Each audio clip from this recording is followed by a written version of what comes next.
ಯಾರವರು? ಓಹೋ, ನೀವಾ? ಬರಬೇಕು, ಸುಸ್ವಾಗತ. ಮನೆಯಲ್ಲಿ ರಾಜು ಇದ್ದಾರೋ ಇಲ್ವೋ ಅಷ್ಟೇ ಹೇಳು. ಮನೆಯಲ್ಲಿ ಅವರು ಯಾರೂ ಇಲ್ಲ. ಇರಬೇಕಾದವಳು ನಾನೊಬ್ಬಳೇ. ಅದು ನಿಮ್ಮ ಸಲುವಾಗಿ. ನೀವು ಪ್ರತ್ಯಕ್ಷವಾಗಿ ಬರ್ತಿರೋ ಇಲ್ವೋ ಅಂತ ಕಾತರದಿಂದ ಕಾಯ್ತಾ ಇದ್ದೆ. ನಿನ್ನೊಂದಿಗೆ ಮಾತನಾಡುವಷ್ಟು ಸಮಯ ನನಗಿಲ್ಲ. ರಾಜು ಬಂದ ನಂತರ ನನ್ನನ್ನು ಕಾಣಲು ಹೇಳು. ನಿಲ್ಲ ಕಾಮರಾಜ್, ಮುಂದೆ ಹೆಜ್ಜೆ ಇಟ್ಟದ್ದೇ ಆದ್ರೆ ನಿನಗೆ ನನ್ನ ನಾನೇ ಆಗಿದೆ. ಯಾಕೆ? ಹಣ ಬೇಕಾಗಿತ್ತೆ, ತೆಗೆದುಕೋ. ನಾನು ಮನಸ್ಸು ಮಾಡಿದ್ರೆ ಇಂಥ ಹಣವನ್ನ ಸಾಕಷ್ಟು ಗಳಿಸಬಲ್ಲೆ. ನಿನ್ನಂತ 10 ನಾಯಿಗಳನ್ನ ಸಾಕಬಲ್ಲೆ.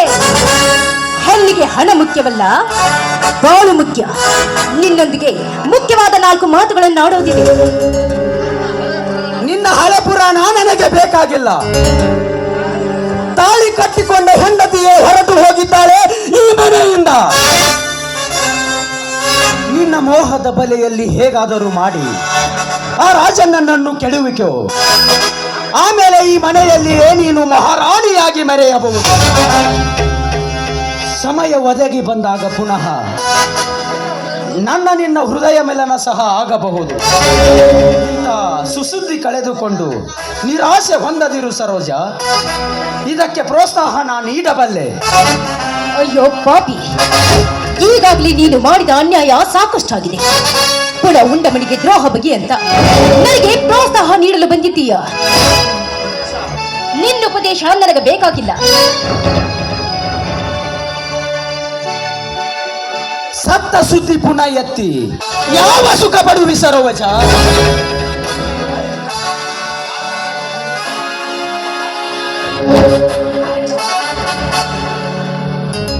ಸತ್ತ ಸುದ್ದಿ ಪುನಃ ಎತ್ತಿ ಯಾವ ಸುಖ ಪಡುವಿ ಸರೋಜ? ಗಾಳಿ ಬಿಟ್ಟಾಗಲೇ ತೂರಿಕೊಳ್ಳಬೇಕು. ಆ ಸುದೈವ ನಿನಗೆ ಒದಗಿ ಬಂದಿದೆ. ನಿನ್ನ ಮೋಹದ ಬಲೆಯಲ್ಲಿ ಆ ರಾಜನನ್ನು ಹೇಗಾರುದರೂ ಮಾಡಿ ಕೆಡುವಿಕೋ. ಆಮೇಲೆ ಈ ಮನೆಯಲ್ಲಿಯೇ ನೀನು ಮಹಾರಾಣಿಯಾಗಿ ಮೆರೆಯಬಹುದು. ಅಂದ್ರೆ ನೀ ನನ್ನನ್ನ ಮದುವೆಯಾಗೋದಿಲ್ವೇ? ಸರೋಜ, ಮದುವೆ ಮದುವೆ ಎಂದು ಮದುವೆಯ ಮಗ್ನದಲ್ಲಿಯೇ ಮುದುಕಿಯಾಗಬೇಡ. ನನ್ನನ್ನು ಮರೆತು ಮತ್ತೊಬ್ಬನನ್ನು ನೋಡಿಕೋ. ಕಾಮರಾಜ, ನನ್ನೊಂದಿಗೆ ಹಠ ಹಿಡಿಯಬೇಡ. ನಿನಗೆ ಕಳಿಯದಾಗೆ ಹೇಳ್ತಾ ಇದ್ದೀನಿ. ನೀನು ನನ್ನ ಶೀಲಗೆಡಿಸಿರುವೆ. ನನ್ನ ಕರಳಿಗೆ ತಾಳಿ ಕಟ್ಟಿಯೋ ಇಲ್ವೋ ಅಷ್ಟು ಹೇಳು. ಕೊನೆಯದಾಗಿ ನಾನು ಉತ್ತರ ಕೊಡ್ತಾ ಇದ್ದೀನಿ, ಸ್ಪಷ್ಟವಾಗಿ ತಿಳಿದುಕೋ. 1000 ವಜ್ರಗಳನ್ನು ಕೊಡುತ್ತೇನೆ ಎಂದು ಮುಂದೆ ಬಂದರು.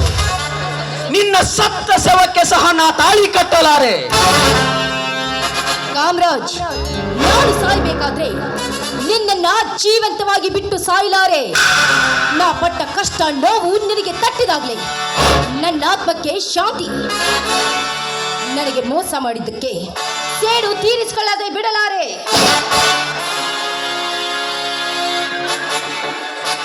ಅಂದ್ರೆ ನನ್ನ ಮೇಲೆ ಸೇಡು ತಿಳಿಸಿಕೊಳ್ಳಲು ನಾಚಿಕೆ ಬಿಟ್ಟು ನಿಂತಂತೆ ಕಾಣುತ್ತೆ ನೀನು. ನಿಮ್ಮಂತ ಪುಂಡ ಗಂಡಸರು ಮೋಸ ಮಾಡಿದಾಗ ನಮ್ಮಂತ ನಾರಿಯರು ನಾಚಿಕೆ ಬಿಟ್ಟು ನಿಂತಾಗ್ಲೇ ನಿಮ್ಮಂತವರಿಗೆ ತಕ್ಕ ಶಿಕ್ಷೆ ಆಗುವುದು ಕುಲಘಾತಕ. ಎಲೇ ಹಾದರದ ಹೆಣ್ಣೆ, ಬಾಯಿಗೆ ಬಂದಂತೆ ಹೊಗಳಿದ್ದೆ ಆದರೆ ನಿನ್ನಮ್ಮ ದೇಹ ಮಣ್ಣು ಪಾಲಾಗುವುದು ಎತ್ತರ. ಹುಚ್ಚು ನಾಯಿ, ಮುಚ್ಚಿಕೋ ನಿನ್ನ ಬಾಯಿಯನ್ನ. ಹೆಚ್ಚಿಗೆ ಮಾತನಾಡಬೇಡ.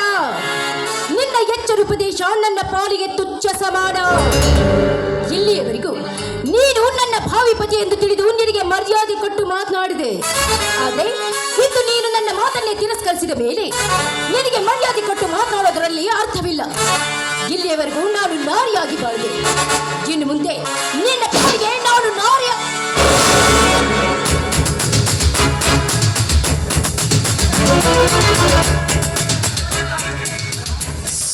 ಸರೋಜ, ಚಿಕ್ಕ ಮಗುವಿಗೆ ಚೂರಿ ತೋರಿಸಿ ಹೆದರಿಸಿದಂತಿದೆ.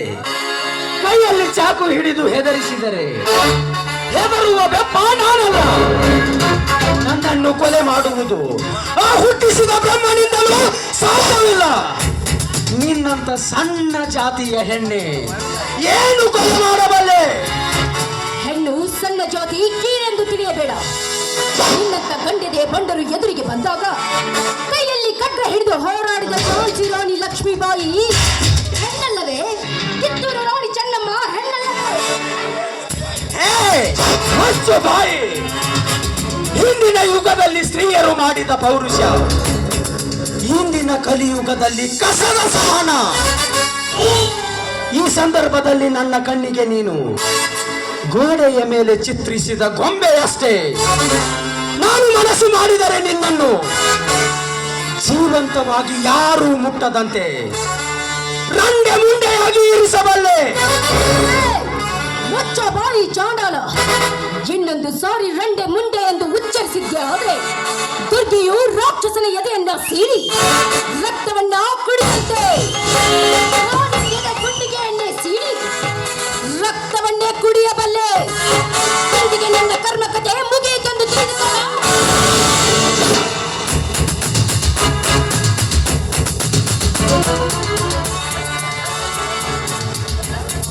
ಎಷ್ಟೊಂದು ಸಹಿಸಲಿ ಇವಳ ಬಾಯಿಂದ ಬರುವ ಕೆಟ್ಟ ನುಡಿಗಳು. ನನ್ನ ಭ್ರಮೆಯಲ್ಲಿ ಇವಳು ಹುಚ್ಚಿ ಎಂದು ತಿಳಿದಿದ್ದೆ. ಆದರೆ ಇಂದು ನನ್ನ ಪಾಲಿಗೆ ಹುಲಿಯಾಗಿ ನಿಂತಿದ್ದಾಳೆ.